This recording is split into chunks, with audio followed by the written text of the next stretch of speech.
வயநாட்டில் நிலச்சரிவுனால் நூற்றுக்கணக்கான பேர் இப்போ இறந்து போய்கிட்டு இருக்காங்க. அதுவும் சடலமாக மீட்டு எடுத்துக்கிட்டு இருக்காங்க. இது இல்லாமல் சில பேர் ரொம்ப படுகாயமடைஞ்சு ஒரு 1000 பேர்கிட்ட ரெஸ்கியூ பண்ணியிருக்காங்க. இதை தாண்டி இன்னும் நிறையா பேர் இன்னும் அப்படியே உள்ளே மாட்டிக்கிட்டு நிறையா பேர் இருக்காங்க. இப்போதைக்கு நம்மகிட்ட சொன்னது ஒரு 250 260 அந்த கவுண்ட்டு சொன்னாலுமே இன்னும் அதிகமாக தான் இருக்கும் அப்படின்னு எதிர்பார்க்கப்படுது. ஸோ எனக்கு தெரிஞ்சு பெரிய நம்பர் கிட்டத்தட்ட ஒரு 500 600 கிட்ட போகிறதுக்கான பாசிபிலிட்டிஸும் இருக்குது.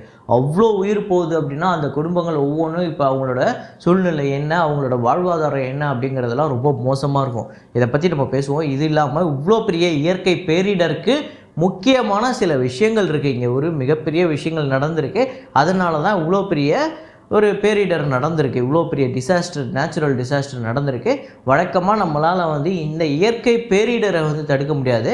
ஆனால் இதுக்கு எல்லாம் முன்னேற்பாடுகள் பண்ண முடியும். ஸோ அப்படி என்ன முன்னேற்பாடுகள் பண்ணியிருக்கணும், என்ன பண்ண தவறிட்டாங்க, அப்புறம் இந்த நேச்சுரல் டிசாஸ்டர், இந்த இயற்கை பேரிடருக்கு என்ன காரணங்கள் அப்படிங்கிறத இந்த வீடியோவில் பேசுவோம். ஒவ்வொரு வருஷமுமே கேரளாவை பொறுத்தவரையும் இப்படிப்பட்ட ஒரு மழை பெய்யும். ஸோ அதே மாதிரியே ஃபோர்காஸ்ட் இதே மாதிரியே மழை பெய்ய போகுது. மேபி அவங்கக்கிட்ட அந்த ரிமோட் சென்சார்லாம் இருக்கும்ல, அதனால் அதை வச்சு கிட்டத்தட்ட ஒரு நிலச்சரிவு, இந்த மாதிரி நிலச்சரிவுலாம் நடக்க போகுது, லேண்ட்ஸ்லைட்ஸ்லாம் நடக்க போகுது அப்படிங்கிறதுலாம் முன்கூட்டியே கேரளா அரசுக்கு தெரிவிச்சிருந்தாலுமே இவங்க என்ன பண்ண தவறிட்டாங்க அப்படின்னா, அங்கே அந்த எங்கெல்லாம் நிலச்சரிவு அபாயம் இருக்கோ அங்கே இருக்க மக்களெல்லாம் அவங்க முன்கூட்டியே வேறு எங்கேயாவது தங்க வச்சுருந்துருக்கணும், அவங்களுக்கு வேறு ஏதாவது ஒரு வாழ்வாதாரத்தை ஏற்படுத்தி கொடுத்துருக்கணும். இது எதையுமே பண்ணாமல், இதுக்கான முன்னெச்சரிக்கை எதையுமே எடுக்காதது தான் இவ்வளோ பெரிய பேரிடருக்கு காரணம். இவ்வளோ உயிர்கள் போய்கிட்டு இருக்கு. இதுக்கு முக்கியமான காரணம், அதாவது ஒன் ஆஃப் த ரீசன் அப்படின்னு சொல்லக்கூடியது அலட்சியம். அதாவது இது இதுவரையும் இந்த கடந்த 6 வருஷத்தில் 300 உயிர்கள் போயிருக்கு கேரளாவை பொறுத்தவரையும். அதில் முக்கியமாக 2 கிராமங்கள் இப்போ வயநாடு இல்லாமல் 2 கிராமங்கள் இப்போ பெருசாக பாதிக்கப்பட்டிருக்கு.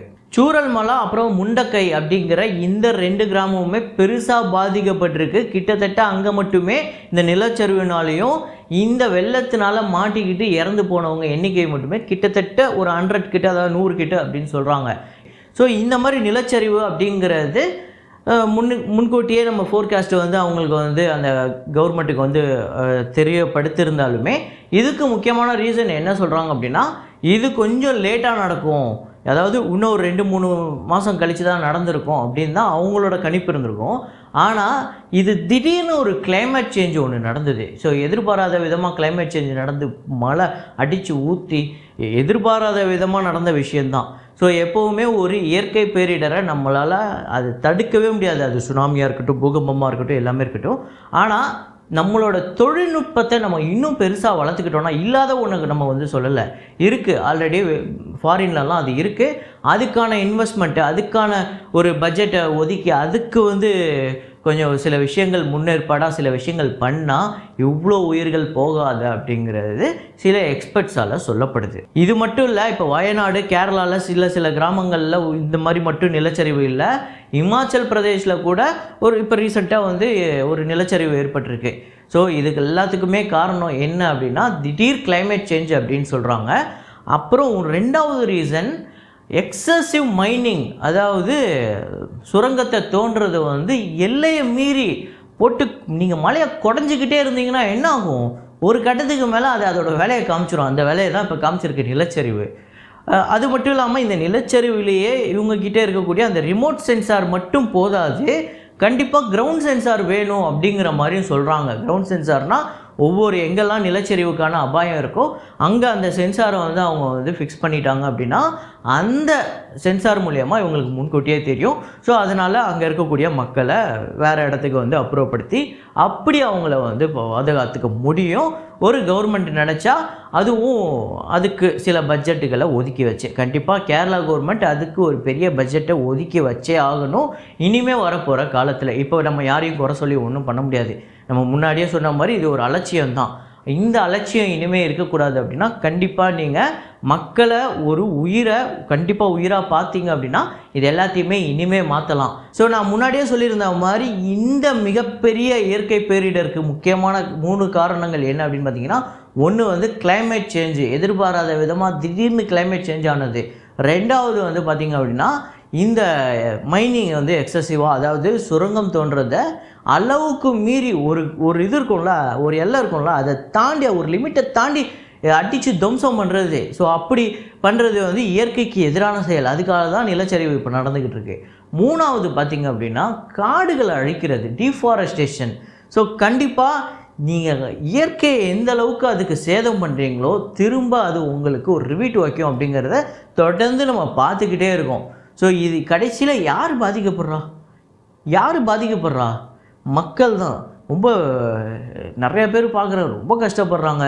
ஒரு நிறமாச கர்ப்பிணி ஹாஸ்பிட்டல் இல்லாமல் கஷ்டப்பட்டு அந்த தண்ணிக்குள்ளே கார் எடுத்துகிட்டு போகிறது, ஒரு வீடெல்லாம் பார்க்குறேன்.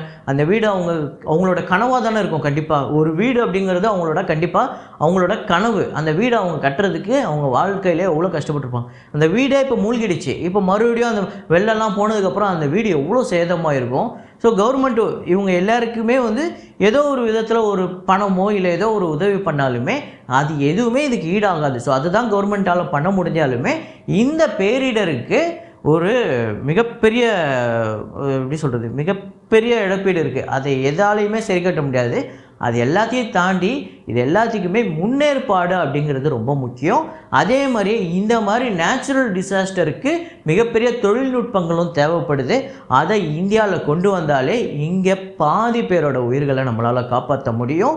ஸோ முடிஞ்ச அளவு அங்கே உங்களால் இந்த மாதிரி பாதிக்கப்பட்டவங்களுக்கோ இல்லை பாதிக்கப்பட்ட இடத்துலேருந்து வந்தவங்களுக்கோ எவ்வளோ உதவி பண்ண முடியுமோ அதை பண்ணுங்கள். இந்த நேரத்தில் நம்மளால் அதை மட்டும்தான் பண்ண முடியும். உலகம் ஒரு பக்கம் இந்த மாதிரி நிறையா சீரழிவுகளை கொடுத்துட்டு தான் இருக்கும், இயற்கை பேரிடரை கொடுத்துட்டு தான் இருக்கும். இதுலேருந்து நம்ம மீண்டு வரணும்னா அதுக்கு முக்கியமானது இந்த ஹியூமனிட்டி அப்படிங்கிற விஷயம். ஸோ அது நம்மக்கிட்ட இருந்தாலே போதும், இது எல்லாத்தையுமே கடந்து வந்துடலாம். ஸோ இதை வந்து நான் மக்களுக்கு மட்டும் சொல்லலை, மிகப்பெரிய கார்ப்பரேட்டாக இருக்கக்கூடியவங்க தான் இந்த மைனிங்கு, இந்த காடுகளை அழிக்கிறது இது எல்லாத்தையும் பண்ணுறாங்க. தயவு செஞ்சு அவங்களுக்கு எவ்வளோ லிமிட்டோ அதை தாண்டி அவங்க வராமல் இருக்கிற வரையும் இந்த பேரிடர்கள்லாம் நம்மளை நெருங்காது. இல்லை அப்படின்னா இந்த நேச்சுரல் டிசாஸ்டரால் அழிய போகிறது நம்ம தான். கார்ப்பரேட்டு அவங்க வந்து ஒரு மேலே வந்து சொகுசாக அவங்க நல்லா தான் இருக்க போகிறாங்க.